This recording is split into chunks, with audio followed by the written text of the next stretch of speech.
afternoon, and welcome to the latest installment of Power Huddle, Inside the Mind of ESG Gurus. I am Heidi Friedman, a partner and co-chair of Thompson Hine's ESG Collaborative. During this monthly series, I chat one-on-one with innovative ESG execs.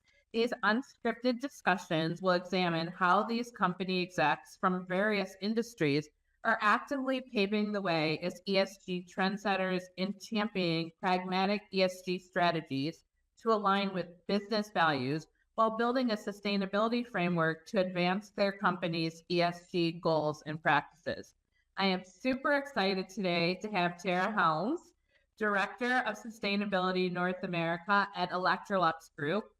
Tara is a visionary leader at Electrolux and spearheads the organization's mission to revolutionize taste, care, and well-being experiences, fostering innovative approaches to more enjoyable and sustainable living.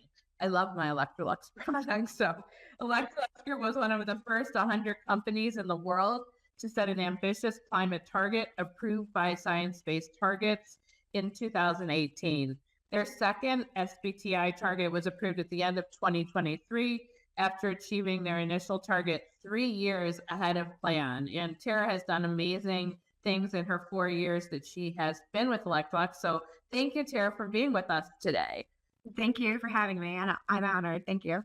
And thank you for rescheduling, so I didn't have to do this with the black eye from my old lady gum surgery. So we appreciate your flexibility here. So just a few housekeeping things, and we'll then get into the fun substance of this. But today's program is being recorded. It will be available to review along with the recordings of our other ESG Guru series on Thompson Hine's YouTube channel. This presentation is intended for general information purposes only, and the thoughts and opinions being expressed today are those of the individual panel members only and do not necessarily reflect the opinions of the panel members' clients, employers, affiliates, or Thompson Hine. The content should not be taken as advice, as the views expressed are for informational purposes only. Finally, if you have any questions or comments at all, I encourage you to put your chat on Heidi Friedman and send questions my way, and I will ask them to Tara in our time together. So let's get started. Tara, tell us about your ESG journey, where you started, how you ended up where you are, and just sort of your passion around this concept and principles. Yeah, sure. So I would say the first decade of my career was actually spent doing something different. It was in supply chain. And I did all different aspects of supply chain. It could be planning, or it could be inventory, it could be systems, it could be process improvement. But I spent a long time there. But where I started was a company called Landis & Gear, and they make smart meters in the US that go and facilitate the smart grid, right? So electromechanical meters, both commercial and residential. And so I started working for a company that was working towards a greater good, even though the product itself is very much a engineered product. And then I jumped industries. I went over to the consumer product goods space. I was in the beauty industry for a long time, again, doing supply chain and product development there. And, in the midst of that time, it was I started to feel like I needed to be something more purpose driven. And so across the course of that period, I knew that I was developing new skill sets, project management, product development, and, stakeholder negotiation and influence, those type of aspects. But I knew I wanted to go back and get my master's degree relatively early on, but I didn't want to go back and get a supply chain degree again. So I went back and I actually found this program at Columbia because I was living in New York City at the time. And they have a master's in sustainability management program.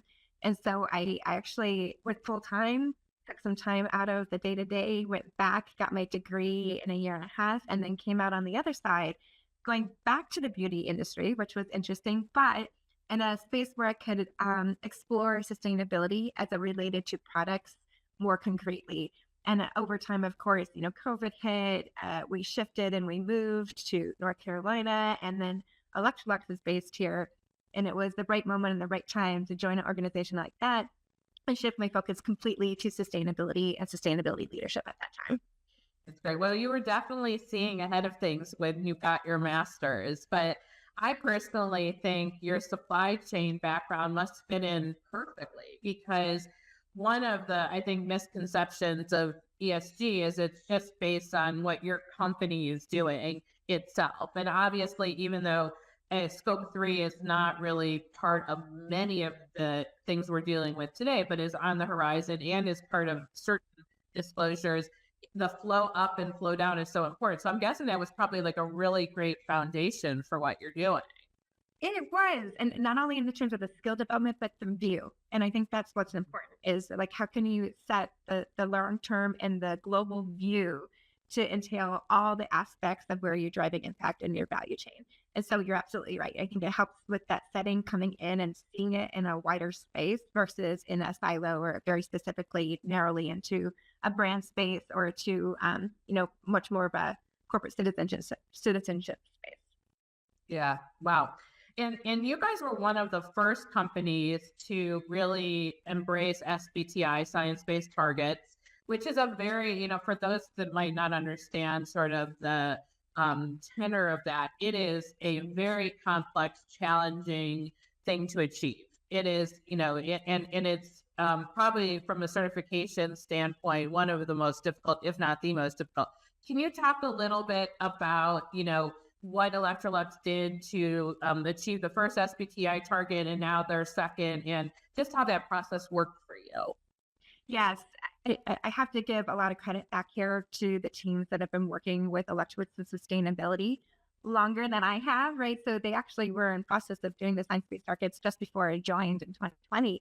And so we have a long-term leadership position with sustainability. So for us, it was sort of never in question. It was like, in order to be in the front, we have to move forward in this way. It's the most evidence-based and science-based background, and we take science at our core when we look at our strategy and our materiality. So I think it was one thing taking it on to get through the process of approval with SBTI, but then what came after in terms of effectively finding a way internally to actually activate the target and fulfill the target was the real heavy lifting. And that was the massive upheaval that we were on in the past 4 years in the organization. Took a lot of effort, a lot of sprinting, if you will, to get there, and, developing IT solutions, databases, KPIs, and report tracking that we simply didn't have visibility to before, and bringing it to the surface, and then aligning a huge amount of internal stakeholders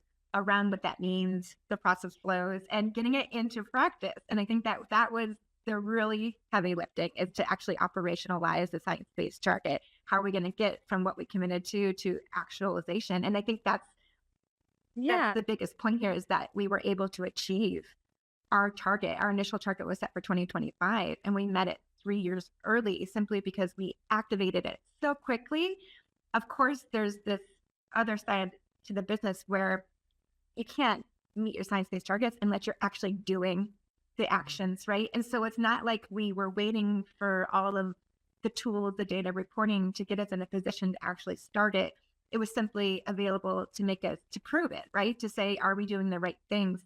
And so all along, our product development, our marketing, our sales are still continuing to bring forward the most energy efficient products, in terms of concepts and offerings. And I think that's really what put us in a good position, is that there was already activity in place. And this was just the second layer needed to make sure that we could actually successfully achieve what we committed to publicly.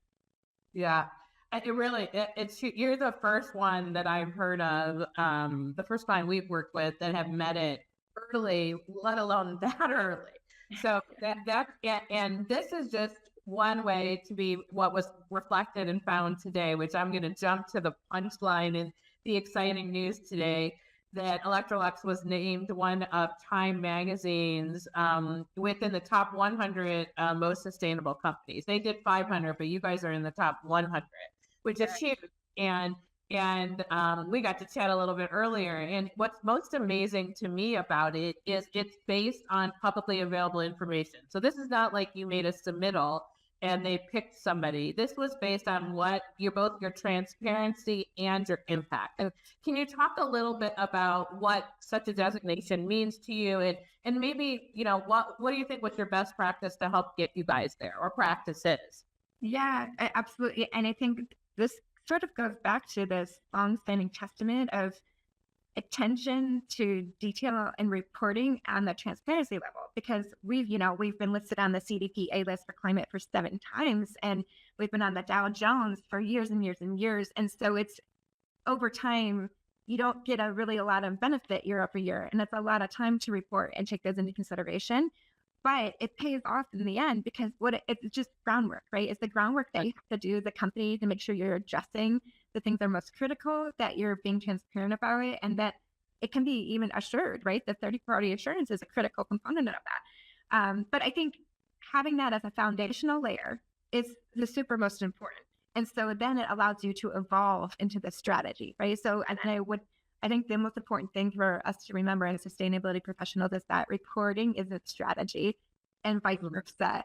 And so that the reporting is critical and important, but in the day-to-day and the actions and what you're doing, you're not talking about reporting in the day, right? You're thinking about what is the long-term impact we can generate, and then how can we detail it.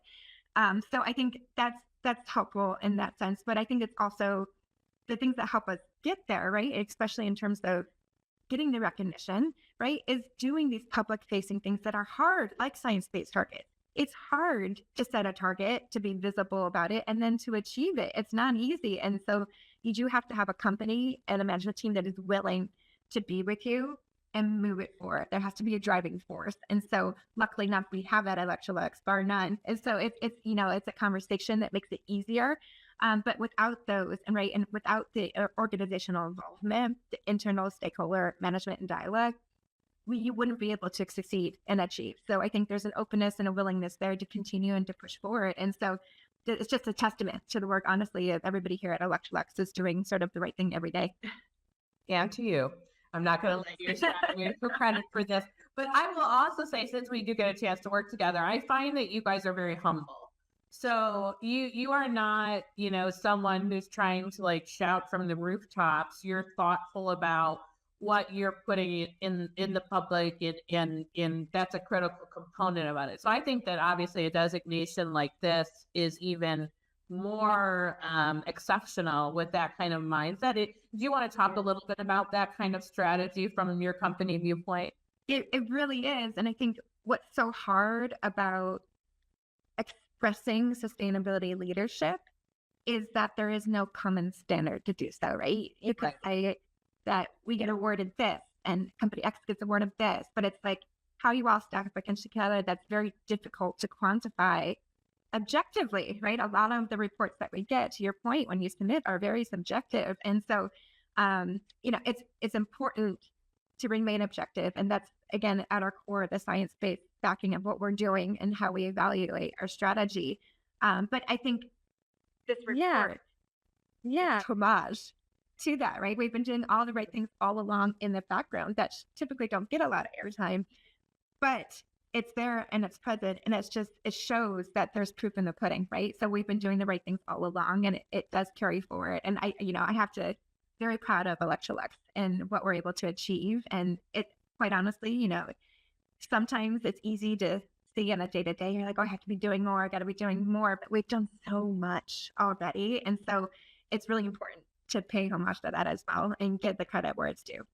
Yeah, well, you guys walk the walk and talk the talk and do all that. So, but you mentioned something when you were explaining sort of your process, and I think it's really important to put sort of in bold and an exclamation point on it, which is third-party assurance, which, is required on a global level.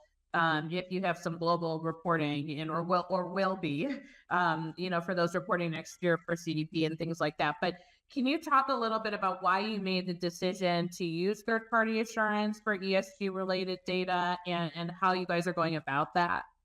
Yeah, I think it's just credibility, right? So anybody can put forward information and consider a disclosure, right? But in order to get it verified, validated, right, by somebody, a third party, is really important to us. And we've always valued disclosure in that sense. I think also we're a large global organization, and there are global regulations coming our way, like CSRD, and that's a requirement as part of the detailing in the program. And so it's one of those proactive steps that we've put in place for several years now that will only continue to help us and drive that forward. But it really opens up, the right level of dialogue with those assurance providers to make sure that we are doing things in the best possible way. And if we're not, is there revisions that we need to make? But I think honestly, it just sets us up for success, and that we're positioned to not only talk about sustainability correctly as an organization, but when we do want to communicate, we're doing it with a third party backing, that we know we've done it, and a sense of confidence in what we're doing in the right way. Yeah. And we are most definitely recommending that. I mean, it should be treated like any other financial data that would be disclosed, even if you're not doing SEC reporting. Any kind of external facing information, even though sometimes this is futuristic, versus that's the challenge, right? Like, our financial data is a look back, and this often is futuristic, but there are accepted audit mechanisms, and there's definitely best practices. So, we've talked about a lot of success, and I feel so lucky that we chose today so we could talk about your huge time success. But tell me what you think your biggest ESG struggle is right now, or obstacle. I think it could go one of two ways, and I'll probably talk about both. But the first one, of course, going back to this point about the reporting, it's so important and so time intensive. But I have to continue to stress that, like, you can't let the reporting take over completely. It's easy to get distracted by the simple needs of the regulatory requirements that are coming your direction. It feels overwhelming at times. It really does. And there could be some days where you're only interacting in that space, and it's it could become a full-time position if you let it. But you have to step away and remember what you're trying to do. That full value chain perspective, the impact. Of course, reporting in many ways helps you visualize that, right? So you get there, and what was missing, or what do you need to cover, but at the same time, the actions in place, and making sure that is championing in the industry and in your company is those most important. And I think that's the second part for us is the products, right? We're a consumer products good company, but we're a durable good product company. And so we make home appliances.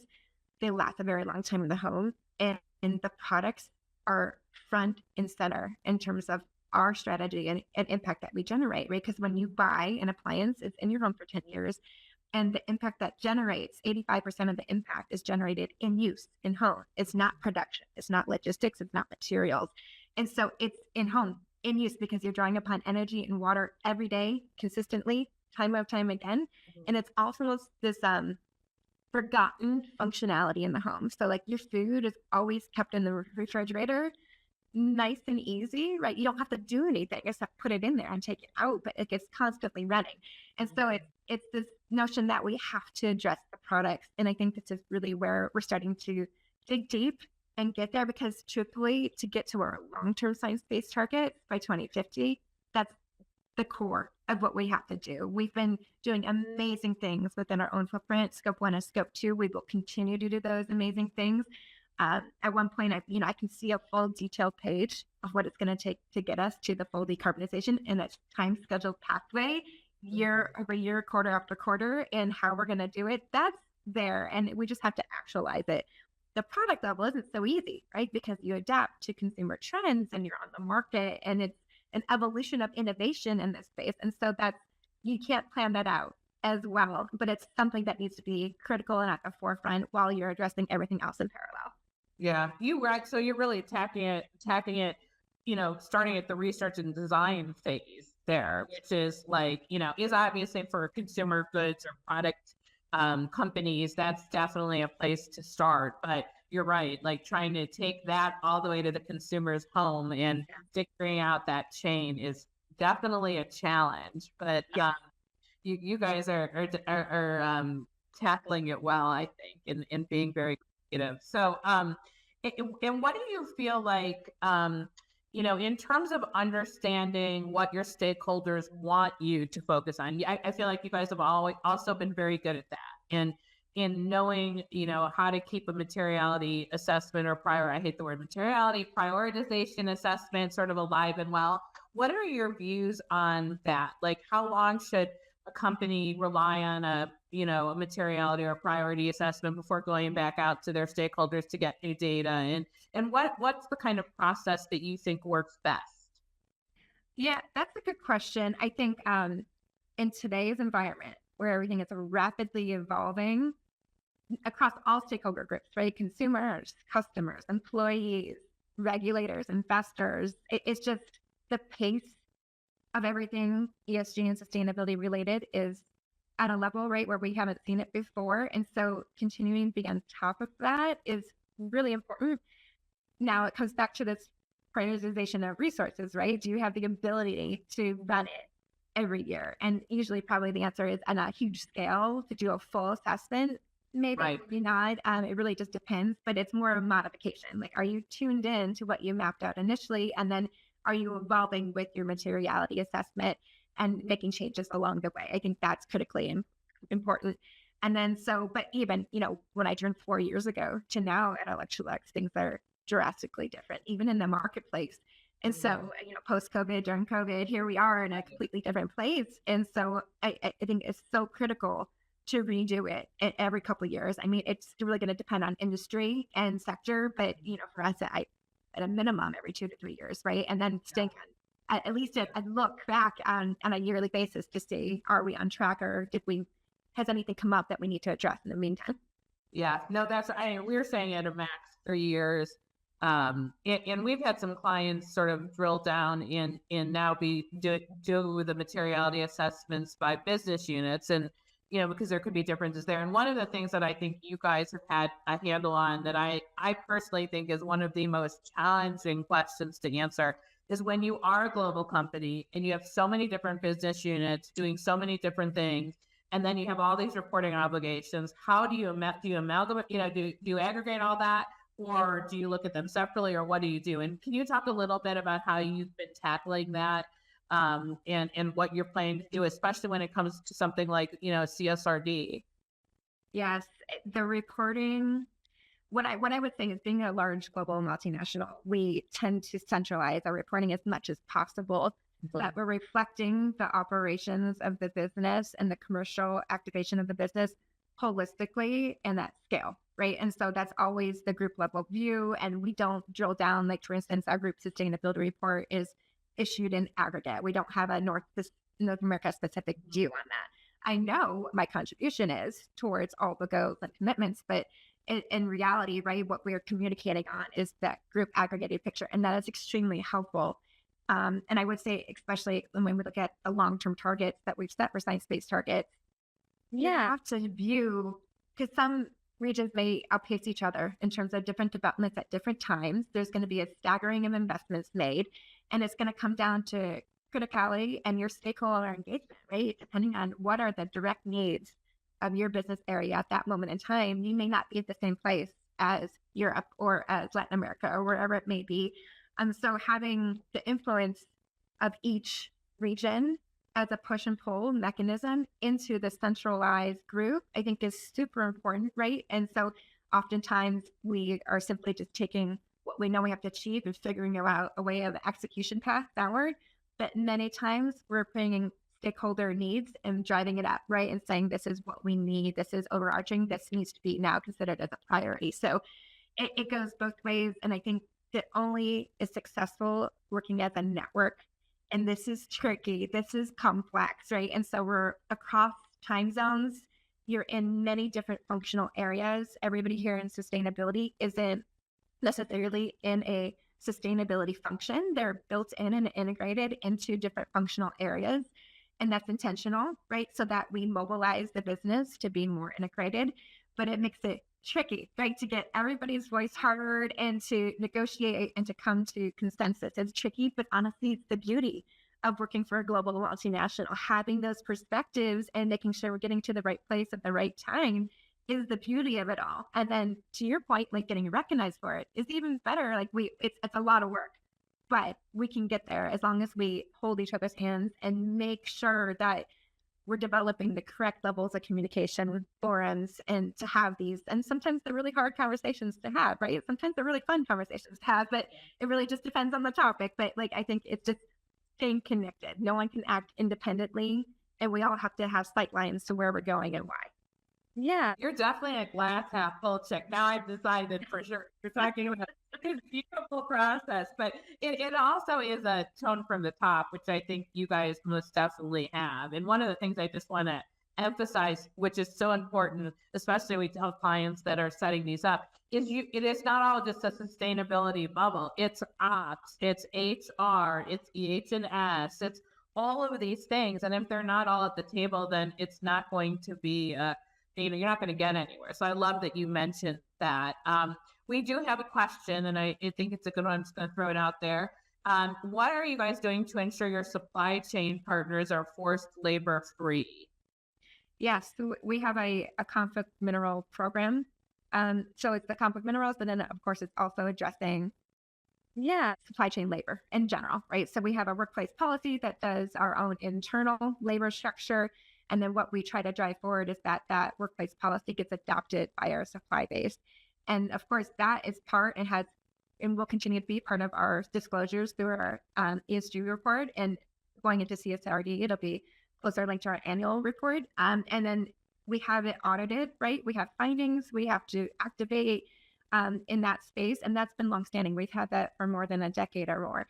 And so having an excellent leader in the space dedicated to the topic, I think is extremely helpful at our organization to say, we need to address this. It's critical, it's material, right? It's a priority, and we have to make sure that we're investing behind it, that we're doing the right processes and controls behind it. I think it comes down to a very more systematic point of view, but it's making sure that there is leadership at the table advocating for this. And so I think that's, for us, it's super important to is actively tracking it, making sure it's active in our strategy.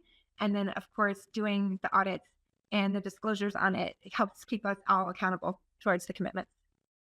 I thank you guys for that question, because one of the things that sometimes gets lost is, ESG is not just about climate, and especially as we're moving towards the CSRD and CSDD and all of that, it's about lots of things, including forced labor, human rights, all of those other disclosures. So that's a great reminder about the holistic umbrella that is definitely ESG. So the other thing I wanted to ask you, Tara, is because there's such a rise in greenwashing when it comes to consumer products and, claims around that. What advice would you give companies that are in any kind of consumer product space to avoid greenwashing claims? Yes, this is a tricky one, and it's always a tricky topic. But I think the best recommendation I can give is to stay close. You have to stay close to the product development teams that are creating the technologies and innovations. You have to stay close to the marketing teams that are going to communicate and activate on it. Same thing with communications teams. You have to stay close. And then I think though, is partnership with legal.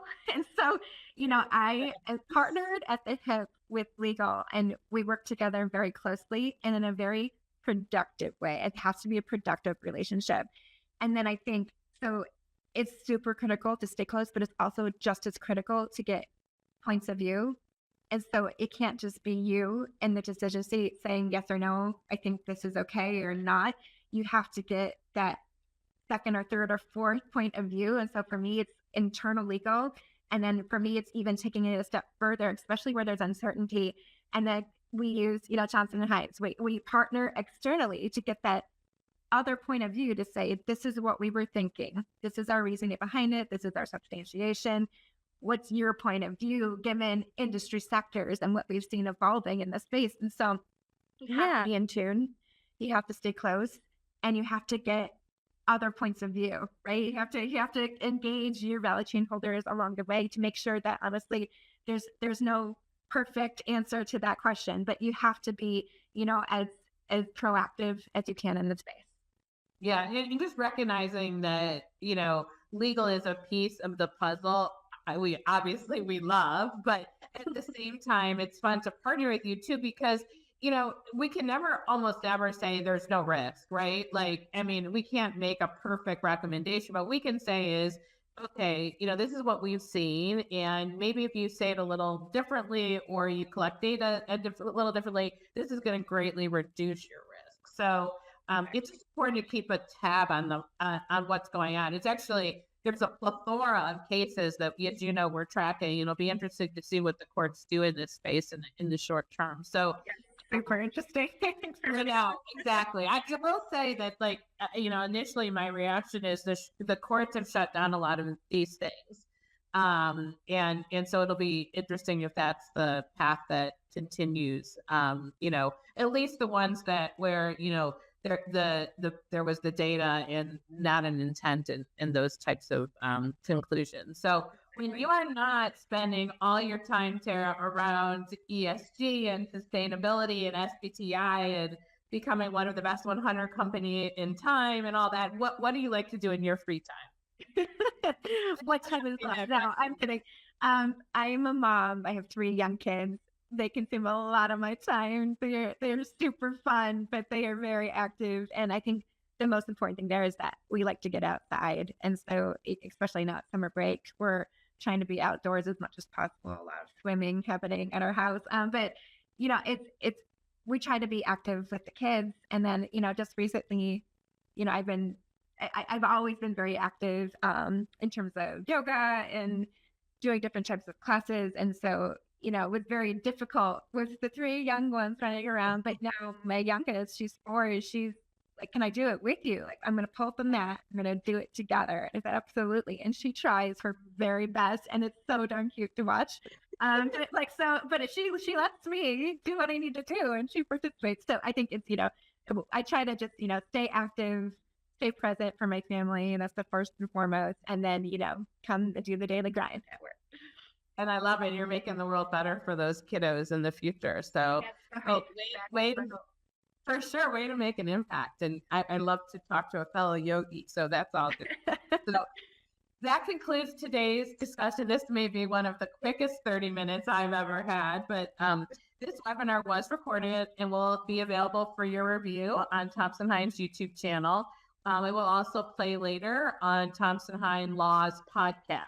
We encourage you to visit our YouTube page to stay up to date on all of our content. We thank you for participating today. My very, very special and thanks and gratitude to Tara for sharing your insights, and enjoy the rest of your day and week. Bye all. Thank you. Appreciate it, Heidi. Yeah.